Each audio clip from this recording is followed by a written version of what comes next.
오늘 빌립보서 2장 19절에 30절까지 에바브로디도를 살펴보도록 하겠습니다. 에바브로디도는 유명하지 않습니다. 여기밖에 나오지 않아요. 대단한 업적을 남긴 사람도 아니고요. 무슨 위대한 설교자 또 복음 전도자, 선교사도 아니었습니다.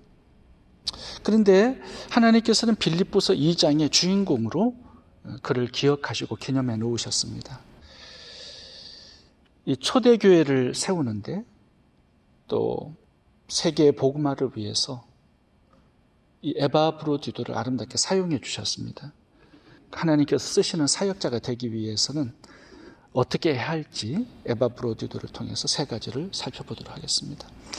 첫 번째, 하나님께서 쓰시는 사역자는 사람들에게 인정을 받아야 합니다.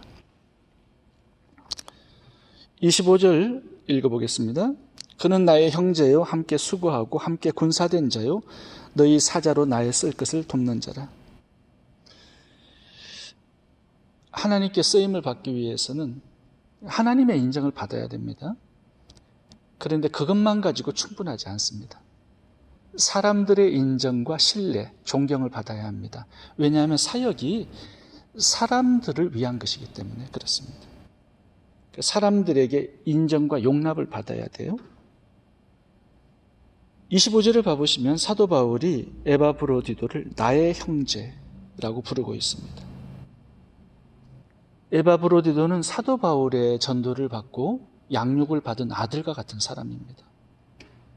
그런데 그를 동역자의 위치로 높여서 my brother 이렇게 부르고 있습니다. 이거는 베드로에게 사용했던 명칭이거든요. 그러니까 사도와 같은 그런 존경의 단어를 쓰고 있어요. 내 형제다. 아들과 같은 사람인데 그만큼 존경을 받는 인물이었습니다. 다음에 나오는 단어들도 한번 보겠습니다. 군사, 사자, 돕는 자.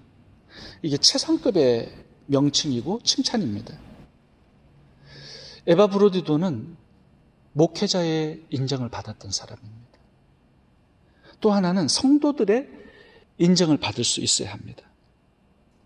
여기 보면 25절에 내가 쓸 것을 돕는 자라 이렇게 말씀을 하고 있는데 이 빌립보 교회가 에바브로디도를 감옥에서 생활하고 있는 바울의 돕는 것을 공급하는 그러니까 대표로 보낸 거예요.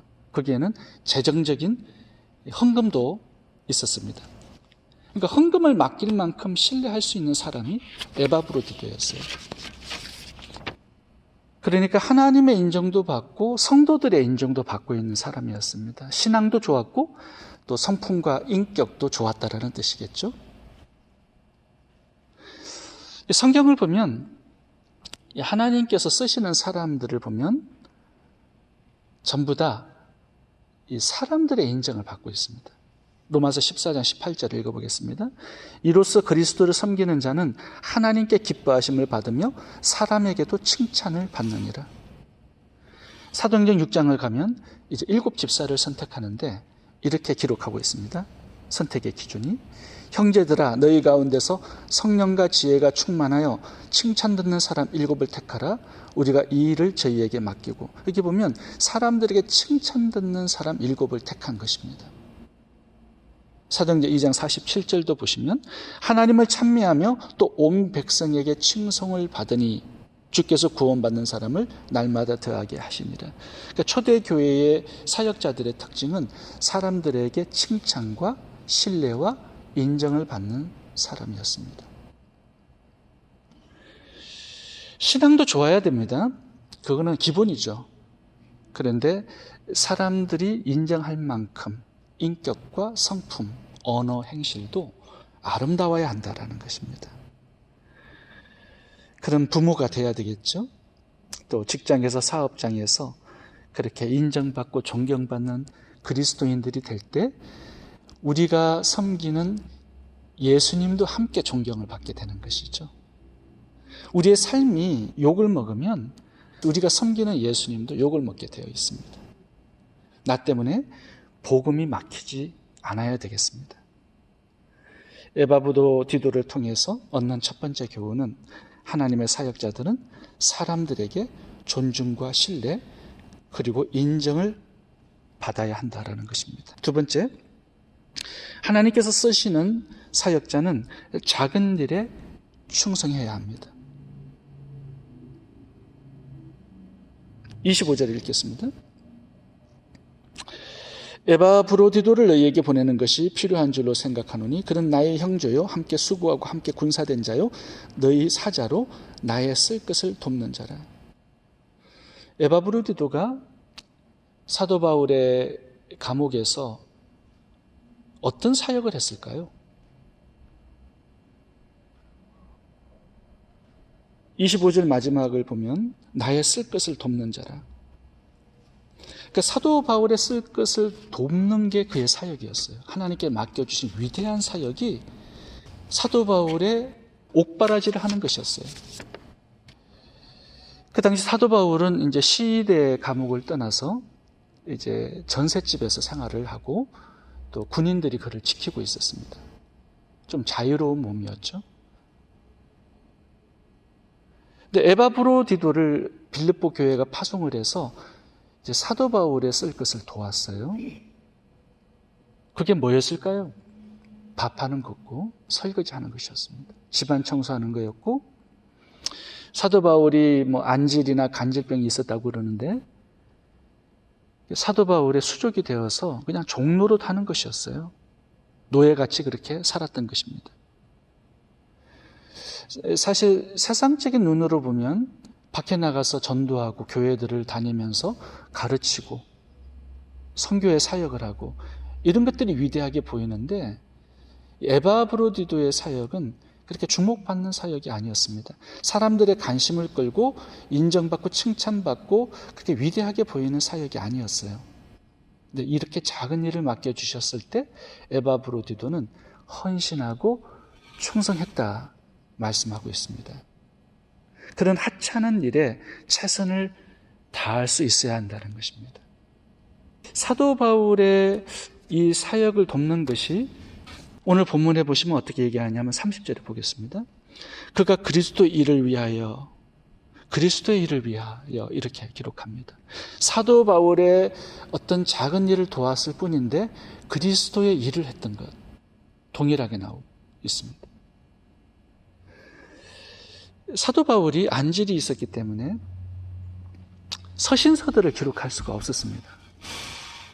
그래서 옥중 서신들이 되게 많은데 이 옥중 서신들이 기록되기 위해서는 에바브로디도 같은 섬기는 사람들이 필요했습니다.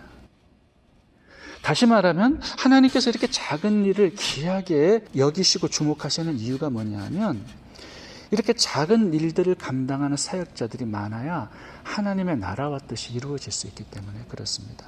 사도 바울 같은 사람은 한 사람이면 충분해요, 하나님께 있어서. 그런데 사도 바울 같은 사람이 일을 할 수 있도록 로마서 16장은 37명이 그를 돕습니다. 후원자가 있었어요. 에바브로디도 같은 사람이 도와야 서신서들이 나와서 하나님의 뜻이 이루어지는 거예요. 뭐 12제자처럼 세계를 뒤집는 그런 사역자들은 12명이면 충분합니다. 우리들이 그 일을 할 수는 없어요. 그러니까 사도들이 더 나오지 않는 것입니다.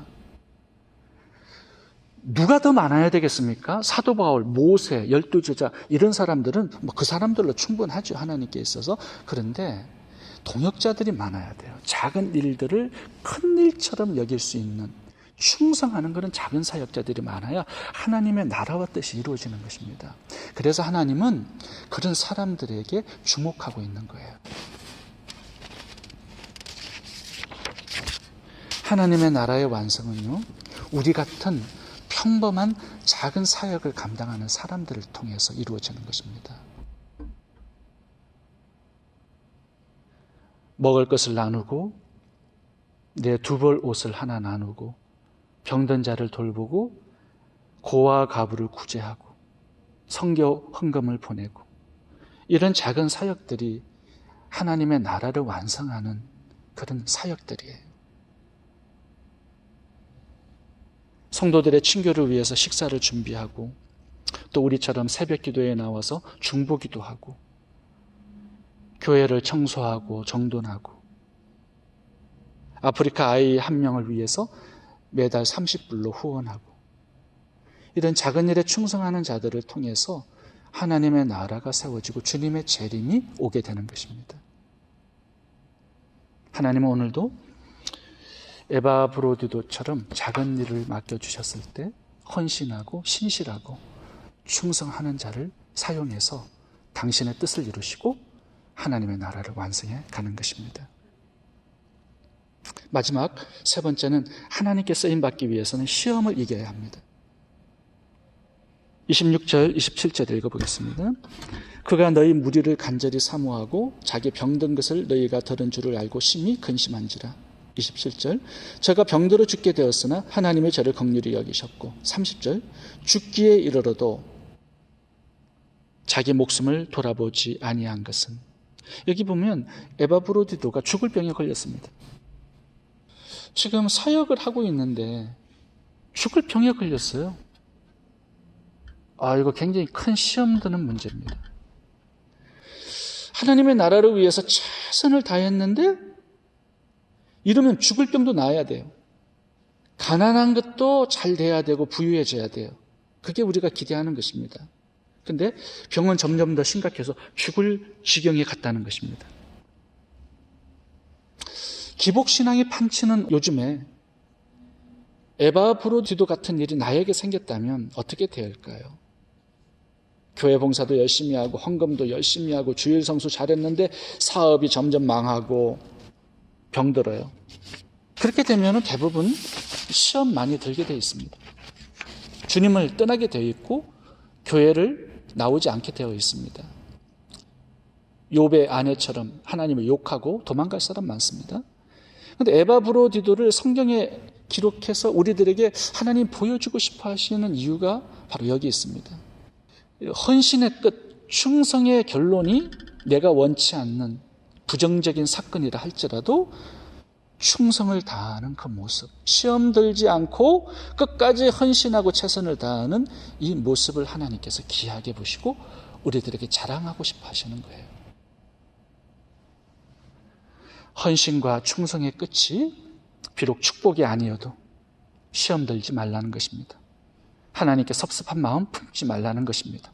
원망 불평하지 말라는 것입니다. 모든 일이 내 뜻대로 되지 않아도 하나님을 변함없이 사랑하고 끝까지 순종하고 헌신하고 충성하라. 이것이 에바브로디도를 통해서 우리들에게 주시는 교훈입니다. 성경을 보시면 위대하게 하나님의 사역을 잘 감당했던 사람들을 보면 다 시험이 있어요. 근데 그 시험을 잘 이겨서 사역에 성공한 것입니다. 아브라함도 보면 독자 이삭을 바치는 하나님의 시험을 잘 승리해요. 그 다음에 복의 근원이 됩니다. 다니엘과 새 친구들도 보면 풀무불의 시험이 있었고 금신상의 시험이 있었고 사자굴의 시험이 있었지만 잘 시험을 이겨요. 그 다음에 바벨론을 구원하는 사역자로 하나님께서 쓰십니다. 요셉도 마찬가지죠. 감옥의 시험 대단했을 겁니다. 그것을 이겼을 때 국무총리가 되어서 애굽을 축복하는 복의 근원이 됩니다. 예수님도 인류 구원의 이 사명을 감당하는 데 있어서 참 많은 시험을 이기셔야 했습니다. 오늘 본문의 사도 바울 봐보세요. 충성의 끝이 뭡니까? 감옥이었어요. 안질이었고 간질병이었습니다. 40에 하나 감한매를 5번이나 맞았습니다. 헐벗고 굶주리고 춥고 참 많은 고생을 했습니다. 그래도 뭐라고 그래요? 빌립보서에서는 기뻐하라고 얘기합니다. 우리들 보고 기뻐하래요. 감옥에 있는 사람이. 시험에 승리한 것이죠. 이런 사람들이 바로 사역에 성공하는 사람들입니다. 오늘 본문의 19절부터 24절에 나오는 디모데도 마찬가지예요. 위장병이 있었습니다. 하나님의 사람들을 보면요, 이런 부정적인 상황들을 긍정으로 뛰어넘습니다. 그 속에서도 하나님을 사랑하고 헌신하고 충성합니다. 이것이 하나님을 참 기쁘시게 하는 부분이에요. 사도 바울, 디모데, 에바브로디도처럼 충성의 끝이 고난과 역경이라 할지라도 시험을 잘 참고 승리해서 하나님이 맡겨주신 사역에 승리할 수 있기를 바랍니다. 기도하겠습니다.